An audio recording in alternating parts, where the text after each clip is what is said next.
ରୋମି 16 ପର୍ବ। କେଙ୍କେୟାସ୍ତ ମଣ୍ଡଳୀର ସେବିକା ଆମ୍ଭମାନଙ୍କର ଭଗ୍ନୀ ଫୈବିଙ୍କ ସପକ୍ଷରେ ମୁଁ ତୁମ୍ଭମାନଙ୍କୁ ଅନୁରୋଧ କରୁଅଛି। ତୁମେମାନେ ସାଧୁମାନଙ୍କର ଯଥାଯୋଗ୍ୟ ଭାବରେ ତାଙ୍କୁ ପ୍ରଭୁଙ୍କ ନାମରେ ଗ୍ରହଣ କରିବ। ଆଉ ଯେକୌଣସି ବିଷୟରେ ତୁମମାନଙ୍କଠାରୁ ତାଙ୍କର ସାହାଯ୍ୟ ଆବଶ୍ୟକ ହେବ, ସେ ବିଷୟରେ ତାଙ୍କୁ ସାହାଯ୍ୟ କରିବ। କାରଣ ସେ ନିଜେ ମଧ୍ୟ ଅନେକଙ୍କର ଓ ମୋ ନିଜର ଉପକାର କରିଅଛନ୍ତି। ଖ୍ରୀଷ୍ଟ ଯୀଶୁଙ୍କ କାର୍ଯ୍ୟରେ ମୋର ସହକର୍ମୀ ପ୍ରିସ୍କା ଓ ଆକ୍ୱିଲାଙ୍କୁ ନମସ୍କାର ଜଣାଅ। ସେମାନେ ମୋର ପ୍ରାଣ ନିମନ୍ତେ ଆପଣା ଆପଣା ପ୍ରାଣକୁ ବିପଦଗ୍ରସ୍ତ କଲେ। କେବଳ ମୁଁ ଯେ ସେମାନଙ୍କୁ ଧନ୍ୟବାଦ ଦେଉଅଛି ତାହା ନୁହେଁ, କିନ୍ତୁ ବିଜାତିମାନଙ୍କ ମଣ୍ଡଳୀ ସମୂହ ମଧ୍ୟ ସେମାନଙ୍କୁ ଧନ୍ୟବାଦ ଦେଉଅଛି। ଆଉ ସେମାନଙ୍କ ଗୃହରେ ଥିବା ମଣ୍ଡଳୀକି ନମସ୍କାର ଜଣାଅ। ମୋର ପ୍ରିୟ ପାୟନେତାଙ୍କୁ ନମସ୍କାର ଜଣାଅ। ସେ ଖ୍ରୀଷ୍ଟଙ୍କ ଉଦ୍ଦେଶ୍ୟରେ ଆସିବାର ପ୍ରଥମ ଫଳସ୍ୱରୂପ। ମରିୟମକୁ ନମସ୍କାର ଜଣାଅ। ସେ ତୁମ୍ଭମାନଙ୍କ ନିମନ୍ତେ ବହୁ ପରିଶ୍ରମ କରିଥିଲେ। ମୋର ସୌଜାତୀୟ ଓ ସହବନ୍ଦୀ ଆନ୍ଦ୍ରୋନିକ୍ୟ ଓ ୟୁନିଆଙ୍କୁ ନମସ୍କାର ଜଣାଅ। ସେମାନେ ପ୍ରେରିତମାନଙ୍କ ମଧ୍ୟରେ ବିଖ୍ୟାତ ଓ ମୋହର ପୂର୍ବରେ ସୁଦ୍ଧା ଖ୍ରୀଷ୍ଟଙ୍କ ଆଶ୍ରିତ ହୋଇଅଛନ୍ତି। ପ୍ରଭୁଙ୍କଠାରେ ମୋର ପ୍ରିୟ ଆମ୍ପ୍ଲିତ୍ୟାଙ୍କୁ ନମସ୍କାର ଜଣାଅ। ଖ୍ରୀଷ୍ଟଙ୍କ ସେବାରେ ଆମ୍ଭମାନଙ୍କର ସହକର୍ମୀ ଉର୍ବାଣଙ୍କୁ ଓ ମୋର ପ୍ରିୟ ସ୍ତାଙ୍କୁକୁ ନମସ୍କାର ଜଣାଅ। ଖ୍ରୀଷ୍ଟଙ୍କଠାରେ ପରୀକ୍ଷା ସିଦ୍ଧ ଆପଲଙ୍କୁ ନମସ୍କାର ଜଣାଅ। ଆରିସ୍ତୋବୁଲଙ୍କ ପରିବାରସ୍ଥ ଲୋକମାନଙ୍କୁ ନମସ୍କାର ଜଣାଅ। ମୋର ସୌଜାତୀୟ ହେରୋଦିୟମାନଙ୍କୁ ନମସ୍କାର ଜଣାଅ। ନାର୍କିସଙ୍କ ପରିବାରର ମଧ୍ୟରେ ଯେଉଁମାନେ ପ୍ରଭୁଙ୍କ ଆଶ୍ରିତ ଅଛନ୍ତି, ସେମାନଙ୍କୁ ନମସ୍କାର ଜଣାଅ। ପ୍ରଭୁଙ୍କ କାର୍ଯ୍ୟରେ ପରିଶ୍ରମ କରୁଥିବା ରୁଫେଣା ଓ କ୍ରୁଫାସଙ୍କୁ ନମସ୍କାର ଜଣାଅ। ପ୍ରିୟ ପର୍ସିଙ୍କି ନମସ୍କାର ଜଣାଅ। ସେ ପ୍ରଭୁଙ୍କ କାର୍ଯ୍ୟରେ ବହୁ ପରିଶ୍ରମ କରିଅଛନ୍ତି। ପ୍ରଭୁଙ୍କ ମନୋନୀତ ରୁଫଙ୍କୁ ଓ ତାଙ୍କ ମାତାଙ୍କୁ ନମସ୍କାର ଜଣାଅ। ସେ ମଧ୍ୟ ମୋର ମାତା ସ୍ୱରୂପ।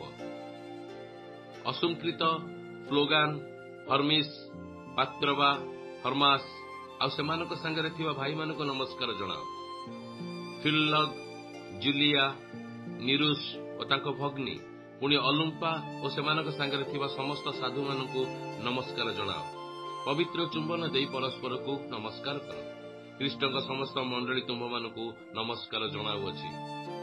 ହେ ଭାଇମାନେ, ତୁମେମାନେ ଯେଉଁ ଶିକ୍ଷା ପାଇଅଛ, ସେଥିର ବିପରୀତ ଯେଉଁମାନେ ଦଳଭେଦ ଓ ବିଘ୍ନର କାରଣ ଘଟାନ୍ତି, ସେମାନଙ୍କୁ ଚିହ୍ନି ରଖି ସେମାନଙ୍କଠାରୁ ପୃଥକ ରହିବା ପାଇଁ ମୁଁ ତୁମ୍ଭମାନଙ୍କୁ ଅନୁରୋଧ କରୁଅଛି।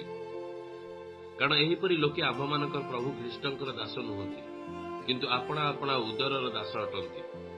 ପୁଣି ମିଷ୍ଟ ବାକ୍ୟ ଓ ଚାଟୁ ଭାଷାରେ ସରଳ ହୃଦୟ ଲୋକଙ୍କର ମନ ଭୁଲାନ୍ତି। ଯେଣୁ ତୁମ୍ଭମାନଙ୍କର ଆଜ୍ଞାବହତାର କଥା ସମସ୍ତ ଲୋକଙ୍କ ମଧ୍ୟରେ ବ୍ୟାପି ଯାଇଅଛି। ଅତେ ମୁଁ ତୁମ୍ଭମାନଙ୍କ ନିମନ୍ତେ ଆନନ୍ଦ କରୁଅଛି। କିନ୍ତୁ ତୁମେମାନେ ଯେପରି ସତ୍ ବିଷୟରେ ଜ୍ଞାନୀ ଓ ଅସତ୍ ବିଷୟରେ ଅମାୟିକ ହୁଅ, ଏହା ମୋହର ଇଚ୍ଛା। ଆଉ ଶାନ୍ତିଦାତା ଈଶ୍ୱର ଶୟତାନକୁ ଶୀଘ୍ର ତୁମ୍ଭମାନଙ୍କ ପଦ ତଳେ ଦଳି ପକାଇବେ। ଆମ୍ଭମାନଙ୍କ ପ୍ରଭୁ ଯୀଶୁଙ୍କର ଅନୁଗ୍ରହ ତୁମମାନଙ୍କର ସହବର୍ତ୍ତୀ ହେଉ। ମୋର ସହକର୍ମୀ ତିମୋଥି, ପୁଣି ମୋହର ସୋଜାତୀୟ ଲୁକିୟ, ଜାସନ ଓ ସୋସିପାତ୍ର ତୁମମାନଙ୍କୁ ନମସ୍କାର ଜଣାଉଅଛନ୍ତି।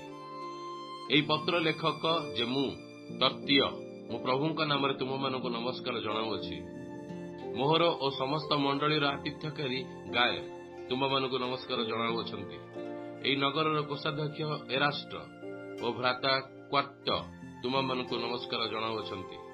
ଆମ୍ଭମାନଙ୍କ ପ୍ରଭୁ ଯୀଶୁ ଖ୍ରୀଷ୍ଟଙ୍କ ଅନୁଗ୍ରହ ତୁମ ସମସ୍ତଙ୍କ ସହବର୍ତ୍ତୀ ହେଉ। ଆମେନ୍।